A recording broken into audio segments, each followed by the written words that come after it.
அனைத்து பண்பாட்டு நல்லுள்ளங்களுக்கும் என்னுடைய இனிய பணிவான நல்வணக்கங்கள்.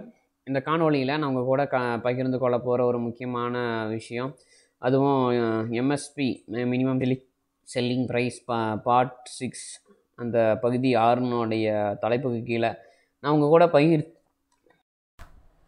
அந்த தலைப்புக்கு கீழே நான் உங்கள் கூட பகிர்ந்து கொள்ள போகிற ஒரு முக்கியமான தகவல் எதை பற்றியதுன்னு பார்த்துட்டோம்னா, இந்த கன்சியூமர் அவேர்னஸ் ஹெல்ப்லைன் அல்லது கன்சியூமர் அவேர்னஸ் கோர்ட், அதாவது நுகர்வோர் பாதுகாப்பு மையம் அல்லது நுகர்வோர் பாதுகாப்பு நீதிமன்றம், இந்த மாதிரி சொல்லக்கூடிய அந்த ஒரு கன்சியூமர் அப்படிங்கிற ஒரு நபர்கள் மக்களில் இருக்கக்கூடிய நபர்களினுடைய ஒரு என்ன சொல்கிறதுனா, அவங்களுக்கு நம்ம கொடுக்கக்கூடிய நீதிமன்றத்தில் கொடுக்கக்கூடிய ஒரு நீதி ஜட்ஜ்மெண்ட்டாக இருக்கட்டும், தீர்ப்பாக இருக்கட்டும், எதுவாக இருந்தாலும் இப்போ ஒரு இடத்துல பொருள் வாங்குறாங்க, அதில் தரம் இல்லை, தரக்குறைவோ அல்லது அதாவது தரமில்லாத ஒரு பொருளே கொடுத்துட்டாவோ அதுக்கப்புறம் என்ன பண்ணுறாங்கன்னா விற்பனையாளர்கள் மீது நடவடிக்கைகள் எடுக்கிறாங்க.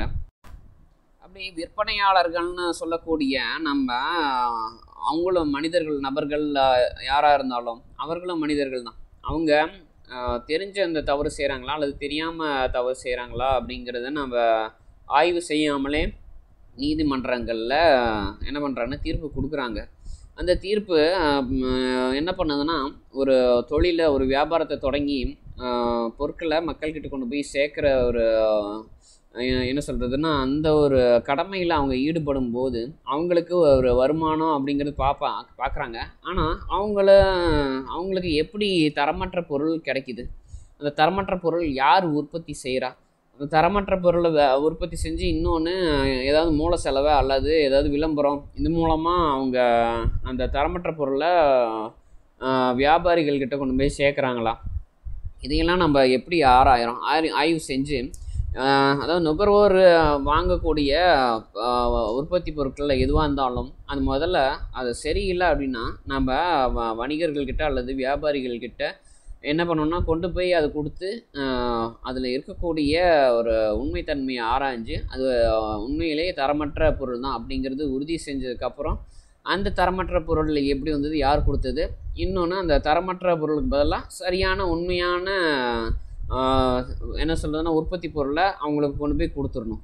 அப்படியே அவங்களுக்கு அந்த உற்பத்தி பொருளை அப்படி நம்ம கொண்டு போய் சேர்க்க வேண்டிய இடத்துல என்ன ஆகுதுன்னா, நம்ம நுகர்வோருக்கு மட்டும் நம்ம ஆதரவு கொடுத்து நீங்கள் தரமற்ற பொருளை இல்லை பொய்யான ஒரு போலித்தனமான பொருளை கொடுத்துட்டிங்களா, இதுக்கு நீங்கள் தான் முழுக்க பொறுப்பு, நீங்கள் என்ன பண்ணுங்கன்னா அவங்களுக்கு 50,000 1,00,000 இல்லை எவ்வளோவா தொகையை கொடுங்க அப்படின்னு நீதிபதிகள் சொல்லிடுறாங்க. ஆனால் இது என்ன ஆகுதுன்னா திரும்ப அந்த போலித்தனமான அல்லது பொய்யான தவறான தரமற்ற பொருட்களை உற்பத்தி செஞ்சு விநியோகம் பண்ணிக்கிட்டு இருக்கிற அந்த ஒரு செயல்முறையானது தொடர்ந்து நம்ம சமூகத்துக்குள்ளார சுழன்று கொண்டே இருக்குது. அந்த சுழன்று கொண்டு என்ன பண்ணுன்னா குறைஞ்ச முதலீட்டில் நிறையா பணம் எடுக்கிறவங்க எடுத்துக்கிட்டு தான் இருக்கிறாங்க. இப்போ நம்ம சமீபத்தில் பார்த்தோம், டாஸ்மாகில் இப்போ என்ன சொல்கிறோம், தரம் குறைந்த போலியான மதுபானங்கள் விற்கிறாங்க அப்படின்ட்டு. மது அருந்துவதே தவறு அப்படிங்கிறத நம்ம சொல்கிறோம். ஆனால் மது வாங்குறதில் அருந்துறதில் போலித்தனமான ஒரு மதுவாக கொடுக்குறாங்க. வாங்கின காசுக்கு உண்மையான ஒரு தரமான பொருள் கொடுக்கல அப்படின்லாம் வருத்தப்படுறாங்க. அது ஒரு பக்கம் இருக்கட்டும், ஏன்னா அதுவுமே மது அப்படிங்கிறது ஆல்கஹாலு அருந்துவதற்கு ஒரு ஏற்பாடு நம்ம அரசாங்கம் மூலமாக ஏற்பாடு செய்யப்பட்ட ஒரு விஷயந்தான். என்னென்னா இந்த மது அப்படிங்கிறது, மதுவை நம்ம என்ன பிராந்தி, விஸ்கின்னு அதனுடைய வகைகள் நம்ம சொல்லிக்கிட்டே போகலாம். ஆனால் அதில் நமக்கு அதை நம்ம தவிர்த்துட்டு நம்ம பொது வாழ்க்கைக்கு வரும் ஒரு உணவாக இருக்கட்டும் அல்லது ஒரு பழமாக இருக்கட்டும் அல்லது நம்ம வாங்கக்கூடிய காலனியாக இருக்கட்டும் அல்லது ஒரு கண்ணாடியாக இருக்கட்டும், எந்த பொருளாக இருந்தாலும் அதில் எப்படி நமக்கு தரமற்ற பொருட்கள் கலப்படம் ஆகுது அப்படிங்கிறத நம்ம கண்டுபிடிக்கணும். ஆனால் இப்போ நம்ம வர நம்ம என்ன வேணால் ஒரு தரமான பொருட்கள் மட்டும் நம்ம உற்பத்தி செஞ்சு வணிகத்தில் வச்சுக்கிற மாதிரியான ஒரு நிலையை நம்ம மேம்படுத்தியிருக்கிறோம். ஆனால் என்னுடைய நண்பர் ஒருத்தர் என்ன பண்ணியிருக்கிறாருன்னா, இந்த அக்சசரிஸ்னு சொல்லக்கூடிய இந்த இயர்ஃபோனு, அப்புறம் ப்ளூடூத்து, மொபைலினுடைய பவுச்சு, இந்த மாதிரியான பொருட்கள் வியாபாரம் செய்யக்கூடிய ஒரு கடையை வச்சுருந்துருக்கிறாரு. அந்த கடையில் என்ன ஆயிருக்குன்னா, அவருடைய கூட்டாளி, அவருடைய நண்பர் என்ன பண்ணியிருக்கிறாருன்னா, அவருக்கே தெரியாமல் போலி தரமான, அதாவது தரமற்ற பொருட்களை வாங்கி வியாபாரம் பண்ணி இருந்திருக்கிறாரு. ஆனால் அதை வியாபாரம் பண்ணினதுக்கப்புறம் வாங்கிட்டு போன நுகர்வோர் ஒருத்தர் என்ன பண்ணிட்டாருன்னா, அந்த நுகர்வோர் நீதிமன்றத்தில் புகார் கொடுத்துட்டாரு.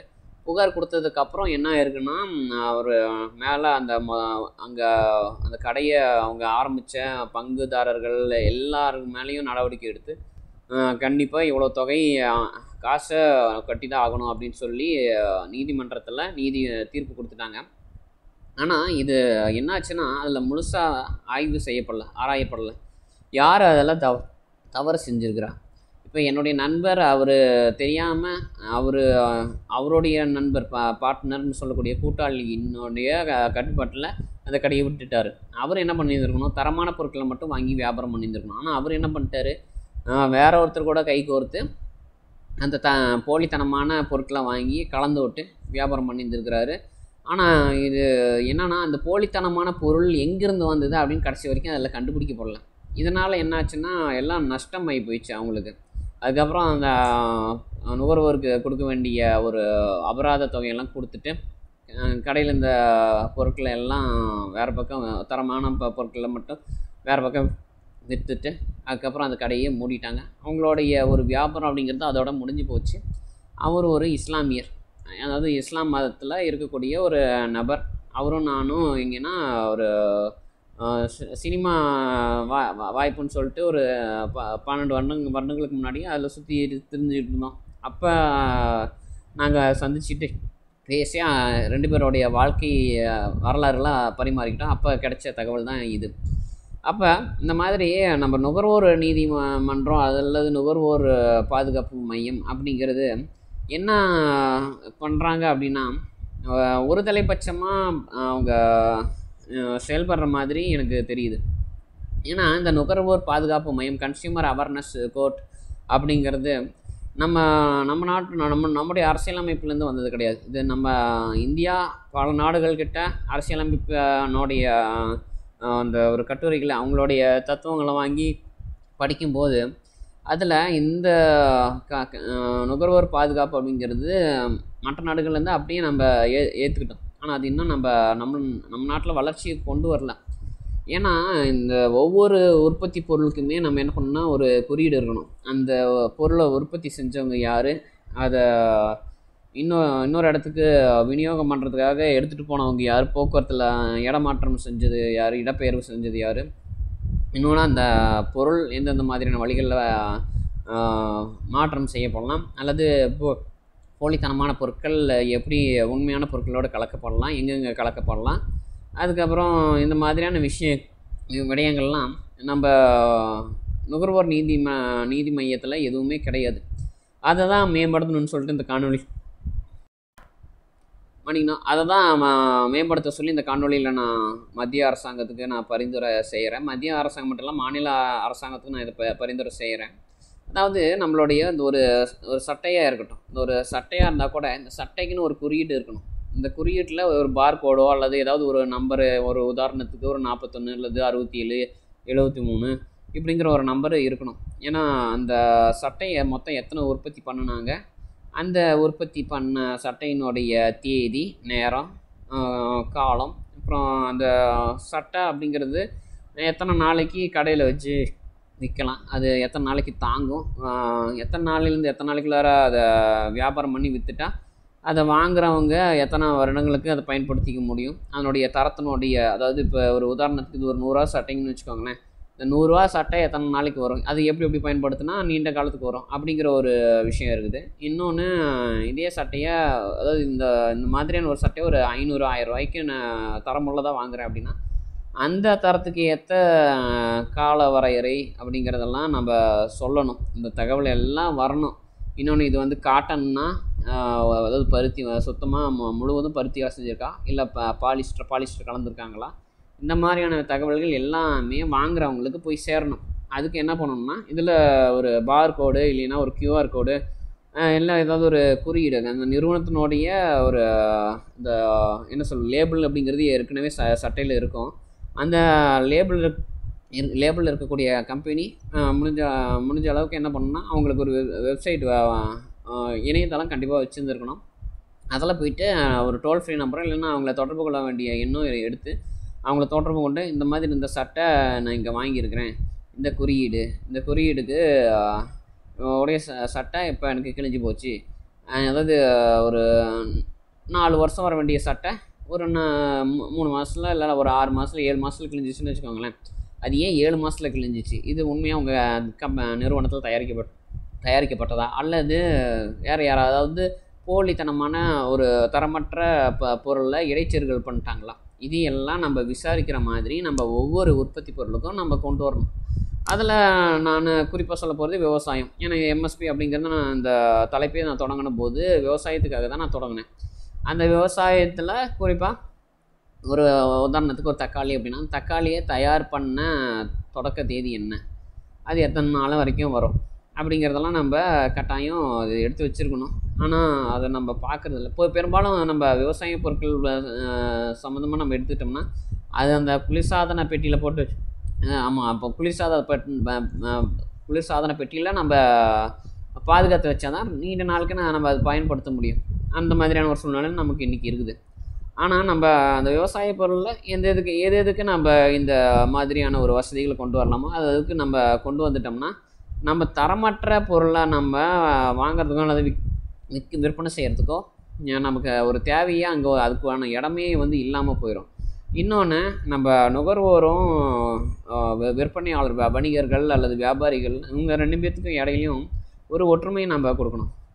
ஏன்னா இப்போ நான் எங்கே போனாலுமே ஒரு வணிகர்கள் எனக்கு ஒரு பொருளை விற்பனை செய்கிறாங்க வியாபாரம் செய்கிறாங்க அப்படின்னா அவங்க தவறு செஞ்சிட்டாங்க அப்படின்னா நான் என்ன பண்ணுவேன்னா அவங்களுக்கு திரும்ப அவங்களுக்கு வாய்ப்பு கொடுப்பேன். ஏன்னா அவங்களுக்கு நான் திரும்ப வாய்ப்பு கொடுக்கும்போது என்கிட்டருந்து ஒரு பணம் அப்படிங்கிறது அவங்களுக்கு போகும், அவங்களுடைய சம்பளமாக அவங்களுக்கு போகும், இல்லைன்னா அவங்க விற்பனை செய்யக்கூடிய பொருட்களுக்கான ஒரு ஊதியமாக அல்லது ஒரு வருமானமாக அவங்களுக்கு போகும். அப்படி போகும்போது என்ன ஆகும்னா நான் தொடர்ந்து அவங்களுக்கு வியாபாரம் கொடுக்குறேன், வருமானம் வரது கொடுக்குறேன். அவங்க ஒரு முறை 2 முறை தவறு செஞ்சிருந்தாலும் அடுத்தடுத்த முறை அதை திருத்திக்கிட்டு அவங்க எனக்கு என்ன பண்ணிடுவாங்கன்னா முன்னாடி 2 முறை அல்லது 3 முறை போலியான பொருட்களை விற்றுருந்தாலும் அதை அவங்க திருத்திக்கிட்டு என்ன பண்ணுவாங்கன்னா அதுக்கும் சேர்த்து அதில் எனக்கு என்ன நஷ்டமாயிருக்கும் அப்படிங்கிறத அவங்களே கண்டுபிடிச்சி அவங்க என்ன பண்ணுவாங்கன்னா இன்னும் எனக்கு கூடுதலான ஒரு தரத்தை அவங்க எனக்கு கொடுப்பாங்க. இந்த மாதிரி தான் நம்ம இந்தியாவில் ஒரு பன்னெடுங்காலமாக நம்மளுடைய வணிகம் வியாபாரம் அப்படி நாட்டுக்குள்ளே அது வந்து கொண்டு இருக்குது. ஆனால் இந்த நுகர்வோர் பாதுகாப்பு மையம் அப்படிங்கிறது எதுக்காக வந்ததுன்னே எனக்கு தெரியல. அது வந்துட்டு போகுது. ஆனால் வந்தது நல்ல ஒரு நோக்கத்துக்காக இருந்திருக்கணும். இங்கேயே இந்தியாவிலே பாரம்பரியமாக இருக்கக்கூடிய வணிக வியாபாரங்கள் எப்படி இருந்தது, விற்பனைகள்லாம் எப்படி இருந்தது, அதை நம்ம பார்த்தோமா, அதனுடைய அடிப்படை என்னன்னு நம்ம கொஞ்சம் ஆய்வு செஞ்சு பார்த்தோமா, இல்லை நம்ம எங்கேயோ அமெரிக்காக்காரங்களோ இல்லை ஜெர்மன்காரங்களோ யாரோ ஒருத்தங்க இந்த மாதிரி வணிகர்கள்லாம் இந்த மாதிரி அங்கே பாதிக்கப்படுறாங்க, நம்ம நாட்டில் பாதிக்கப்பட்டால் உலகம் முழுக்க இருக்கிறவங்க எல்லாருமே அப்படி தான் பாதிக்கப்படுவாங்க, அதனால் அவங்களுக்கும் இதே ஒரு பாதுகாப்பு மையத்தை கொண்டு போய் அப்படியே நம்ம சொல்லிடணும் இல்லைன்னா கொடுத்துடணும் அப்படிங்கிறது எல்லாமே நிறைய விஷயத்தில் பண்ணியிருக்கிறாங்க. ஆனால் அது அவங்க விருப்பப்பட்டு பண்ணுறது கிடையாது. நாம் அரசியலமைப்பு எடுத்து படிக்கும்போது நாம் எப்படி அதை நம்ம புரிஞ்சுக்கிட்டு நம்மளுடைய நாட்டினுடைய ஒரு அரசியலமைப்பு ஜனநாயக கட்டமைப்பை நம்ம மேம்படுத்தணும் அப்படிங்கிறத நம்ம பார்க்க வேண்டியது இருக்குது. நம்ம தரப்பில் தான் அது தவறு. மற்ற நாடுகளில் அவங்க அதை எழுதி வச்சாங்க அப்படின்னா, அரசியலமைப்பு எழுதி வச்சாங்க அப்படின்னா, அந்த அரசியலமைப்பு எழுதும் போது அவங்களுக்கு அதை எழுதுறதுக்கு தகுந்த மாதிரியான ஒரு சூழ்நிலை அவங்களுக்கு தேவைப்பட்டு இருந்திருக்குது. ஆனால் அதே சூழ்நிலை நம்ம நாட்டில் இல்லை. நம்ம நாட்டில் மேம்படுத்தப்பட்ட ஒரு சூழ்நிலை இருந்தது. ஒரு பக்கம் நுகர்வோர் பாதிக்கப்படுறாங்க அப்படின்னா அவங்கள திருப்திப்படுத்துறதுக்காக நம்ம என்ன பண்ணிட்டு இருந்தோம்னா முன்பு வெளிநாட்டினுடைய பொருட்களை நம்ம இறக்குமதி பண்ணிகிட்டு இருந்தோம். இறக்குமதி அதிகமாக இருந்தது. இப்போ இறக்குமதி அதிகமாக இருந்தபோது என்னாச்சுன்னா அந்த இறக்குமதி செய்யப்பட்ட பொருட்கள் நல்லது மட்டுமே நம்ம மக்களை போய் சேரணும் அப்படிங்கிறதுக்காக இந்த நுகர்வோர் பாதுகாப்பு மையத்தினுடைய ஒரு என்ன சொல்லணும்னா அது ஒரு செயலாக்கத்துக்கான ஒரு தத்துவம் நம்ம முன்னாடி சொன்ன மாதிரியான ஒரு என்ன சொல்கிறோன்னா இவங்க மேலே விற்பனையாளர்கள் மற்றும் வணிகர்கள் மேலே நடவடிக்கை எடுக்கிற மாதிரி இருந்தது. ஆனால் நம்ம என்ன பண்ணால் இரு தரப்பினருடைய தகவல்களையும் கேட்கணும். இன்னொன்று விற்பனையாளர்கள் தரப்பில் எப்படி போலியான பொருட்கள் வந்தது, உற்பத்தி பொருட்கள் வந்தது, அது யார் பண்ணுனா, எதுக்காக பண்ணுனாங்க, எங்கேருந்து பண்ணுனாங்க, எப்படி பண்ணுனாங்க, எப்படி அரசுக்கிட்ட வந்து ஒரு அனுமதி இல்லாமல். ஏன்னா சமீபத்தில் நான் வந்து இந்த மைசூர் சாண்டல் சோப்புனுடைய செய்தியை நான் கேள்விப்பட்டேன். மைசூர் சாண்டல் சோப் மாதிரியே ஒரு தொழிற்சாலையை தொடங்கி அதில் மைசூர் சாண்டல் சோப்புனுடைய பெயர்லேயே சோப்புகளை உற்பத்தி பண்ணி அதுக்கப்புறம் என்ன பண்ணியிருக்காங்கன்னா அதை விற்பனை பண்ணிட்டு இருந்துருக்குறாங்க. இதை பார்த்தவங்க அந்த அட்டைப்பெட்டியில் இருந்த தொடர்பு கொண்டு எங்களுக்கு நிறைய வேணும், லட்சக்கணக்கில் ஆர்டர் வேணும் அப்படின்னு சொல்லி கேட்கவும் அவங்க நேரில் வர சொல்லியிருக்காங்க. நேரில் போய் அந்த இடத்துல கண்டுபிடிச்சி அந்த தொழிற்சாலையை மூடி சீல் வச்சுட்டாங்கன்னு வச்சுக்கோங்களேன். ஆனால் அவன் எப்படி அதை தொடங்கினான், அவன் தொடங்குறதுக்கு எப்படி அவனுக்கு அந்த யோசனை வந்தது? இன்னொன்று, இந்த மைசூர் சாண்டல் சோப்பு ஒரிஜினல்னு சொல்லக்கூடிய அசலான நிறுவனத்தினுடைய உற்பத்தி பொருளுக்கு ஏன் குறியீடுகளோ இல்லை பார்கோடு இந்த கியூஆர் கோடெலாம் அவங்களுடைய அட்டையில் குறிப்பிடப்படலை இன்னும்? ஏன்னா அது குறிப்பிடப்பட்டிருந்ததுன்னா அதை நம்ம ஸ்கேன் பண்ணி பார்க்கும்போது அவங்க இருக்கிற இடம், அவங்களுடைய முகவரி, அவங்க தயார் பண்ண தேதி, தயார் பண்ண சோப்பினுடைய விலை, இந்த மாதிரியான தகவல்கள்லாம் வந்து அது தெரிஞ்சிருந்துருக்கும். ஆனால் அது தெரியாதனால என்னாச்சுன்னா போலியான ஒரு நபர் உருவாகிட்டு இருக்கிறாங்க. அப்போ நம்ம என்னென்ன உற்பத்தி பொருளுக்கு நம்ம ஒரு குறியீடு தேவை, அதாவது குறியீடுனா இதில் போலித்தனம் கலக்காத ஒரு குறியீடாக இருக்கணும். அப்போ என்ன பண்ணணும்னா அதில் ஒவ்வொரு இப்போ மைசூர் சாண்டல் சோப்புனா அந்த மைசூர் சாண்டல் சோப்பை இப்போ கிளினிக் ப்ளஸ் ஷாம்புனா கிளினிக் ப்ளஸ் ஷாம்புனுடைய ஒரு தயாரிப்பினுடைய ஒரு ரூபா இல்லை 2 ரூபா ஷாம்பு சேச்செட் பாக்கெட்டு அவங்க தயார் பண்ணாலும் அதை உண்மையாக தயார் பண்ணியிருக்காங்களா அப்படிங்கிற ஒரு விஷயத்தை நம்ம சுலபமாக கண்டறிகிற மாதிரியான வசதி வாய்ப்புகள் நமக்கு சமூகத்தில் தோன்றி அது மக்களுக்கு ஒரு ஊன்றுகோலாக இருக்கணும். அப்படி இருந்தால் மட்டும்தான் நம்ம என்ன பண்ண முடியும்னா விற்பனையாளர்கள், ஏன்னா விற்பனையாளர்கள் நீங்கள் பெரும்பாலானவங்க நீங்கள் பார்த்து வந்துருப்பீங்க, கையில் காசு எங்கேயாவது ஒரு கடனில் இல்லைன்னா அதாவது வங்கி கடன் அல்ல வேறு யார்கிட்டையாவது கடன் வாங்கி என்ன பண்ணுவாங்கன்னா இல்லை கையில் காசு இருந்ததுனாவே காசு சேர்த்து வச்சு ஒரு கடையை திறந்தால் அந்த கடையில் அவங்க ஒரு நாளைக்கு ஒரு 16 மணி நேரம் ஆமாம் இப்படியும் ஒரு 16 மணி நேரமாவது குறைஞ்சது இருக்கும் உட்காந்தே அந்த கடையிலேருந்து அவங்க பார்த்துட்ருப்பாங்க. அவங்களுக்கு பெரும்பாலும் கவனம், அவங்களுடைய சிந்தனை அன்றாடம் ஓடிக்கிட்டு இருக்கிற அந்த ஒரு சூழ்நிலையானது எப்படி இருக்கும் அப்படின்னா, வரக்கூடிய பொருளை வாங்கி வச்சு அதை கேட்குறவங்களுக்கு தேவைப்படுறவங்களுக்கு கேட்டு கடைக்கு வரவங்களுக்கு எடுத்து கொடுத்து அதில் என்ன விலை அப்படிங்கிறத சொல்லி அதில் அவங்க வாங்கி வருமானம் பார்ப்பாங்க. ஆனால் அவங்களுக்கு பெரும்பாலும் என்ன இருக்காது அப்படின்னா, அது உண்மையான பொருளா அல்லது போலித்தனமாக யாராவது கலந்து விட்டுருக்காங்களா, அதை நம்ம எப்படி கண்டுபிடிக்கலாம் அப்படிங்கிற விஷயமே யாருக்கும் தெரியாது. ஏன் நான் கூட வந்து ஒரு கடையை தொடங்கினேன் அப்படின்னா அதில் எனக்கு உட்காந்து அதை ஆராய தெரியாது, ஆய்வு செய்ய முடியாது. ஏன்னா அந்த ஆய்வு செய்யக்கூடிய ஒரு வசதியை, ஒரு வாய்ப்பை நம்ம இந்திய அரசாங்கம் தான் ஏற்படுத்தி கொடுக்கணும். அந்த இந்திய அரசாங்கம் பண்ண வேண்டிய வேலை எவ்வளோ பெருசு இருக்குது. நுகர்வோர் பாதுகாப்பு மையம் அப்படிங்கிறது நுகர்வோர் மட்டும்தான் பாதுகாப்பீங்களா? ஏன் இவங்கள வணிகர்களை, வியாபாரிகளை, நீங்கள் விற்பனையாளர்களை நீங்கள் பாதுகாக்க மாட்டிங்களா? ஏன் அவங்ககிட்டலாம் வந்து போலித்தனமான பொருள்லாம் வந்து கலக்கிறதுலாம் எப்படி? ஏன்னா ஒருத்தர் வந்து புதுசாக அணுகிறாரு, இல்லை நம்ம ஒரு கூட்டாக சேர்ந்து ஒரு 2 பேரோ இல்லை 4 பேரோ சேர்ந்து ஒரு வியாபாரத்தை தொடங்குறோம் அப்படின்னா அதில் இருக்கக்கூடியவங்க எல்லாம் நியாயமானவங்களாக இருக்கிறாங்களா? ஏன் அப்படி கூட்டாளியாக சேரும்போது அவங்களாம் ஒரு பத்திரத்தில் என்ன சொல்கிறது, ஒரு அக்ரிமெண்ட் டாக்குமெண்ட்டில் எல்லோரும் சேர்ந்து இந்த மாதிரி ஒருத்தருக்கு ஒருத்தர் நாங்கள் ஏமாற்றிக்கொள்ள மாட்டோம், அப்படி ஏமாற்றி கொண்டால் யார் மேலே குற்றமோ யார் மேலே இது தவறோ அவங்க தான் முழு பொறுப்பேற்று அந்த நுகர்வோருக்கு கொடுக்க வேண்டிய அதாவது அபராதத்தை கொடுக்கணும். இன்னொன்று அதனால் இவங்க மற்ற கூட்டாளிக்கு ஏற்பட்ட மன உடைச்சல், அப்புறம் இன்னும் நிறைய மனசங்கடம், இழப்பு, நஷ்டஈடு இதெல்லாம் வந்து அவர் தான் கொடுக்கணும்.